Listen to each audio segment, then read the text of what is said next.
Alrighty, and here is the video review for Weaponizer Bumblebee.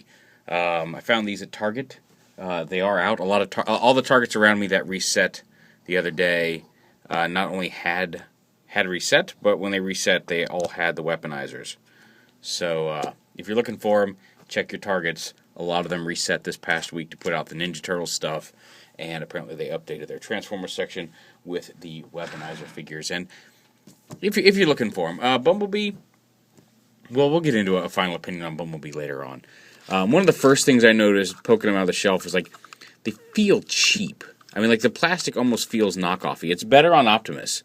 Bumblebee especially just feels kind of like a cheap toy. And you're looking at this big toy, and, like, it's just, it's not really, there's not a whole lot of paint apps. It feels almost like that Ultimate Cheetor they did during Beast Machines that was big but not really worth it.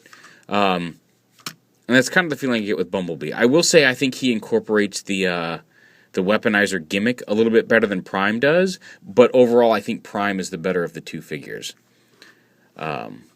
Just a baseline thing. So that's one of the first things you'll notice is he does feel kind of cheap. The wheels are just snap-on wheels here. Whatever. The gun does attach right back here. You can attach it or unattach it. For weaponized mode, it says to plug this in, and then you push his engine block right here, or the vent or whatever, and it flips the guns forward and they spin. Now you can manually push them back if you want. There is a little lever up here to reset them. Also, there's a little red light that goes off. It's very hard to see. I don't know if it's showing up on camera, but you can push this lever back to reset it. Yeah, you can kind of see a red light flash in the headlights, but it's real quick and isn't all that impressive. But there's the Weaponizer gimmick in vehicle mode. Go ahead and unpeg his gun.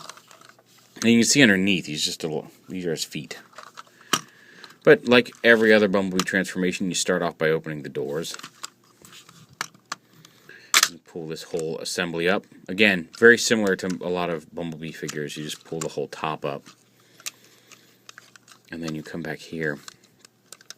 And you start. Here's his arms. Actually, you pull these out like this. The whole bottom assembly comes down. The chest assembly, you're going to pull this forward, and it snaps in like that.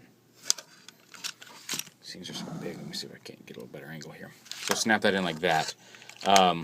This piece, you want to kind of fold this up around the windshield, flip it up, flip his head up like right here, flip his head all the way up and around, and that's going to be the gimmick launcher for that. But you bring this up, and this pegs in. We'll find out. We'll get that done in a minute. Oh, it just pegs in right there, like that. The feet, you bring them down and then fold this piece up to snap up, and it doesn't even really lock. It's just there's a little tab there on the foot that when you push it up and put weight on it, holds it in place and keeps it from coming apart. Again, same thing over here. So there's his legs, and then you bring his arms. Let's go up here. Dun, dun, dun, dun, dun. Here's his upper body. Just bring his arms forward all the way around. This piece does snap into that little peg on the wheel there. Again, same thing over here. And then the arms, you take this piece, you want to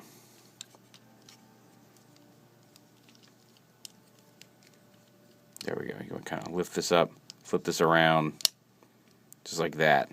And that's really it. Thought he had a way of moving it, bending his arm forward, but I guess not. Oh yeah, here it is. So yeah, there's his arm.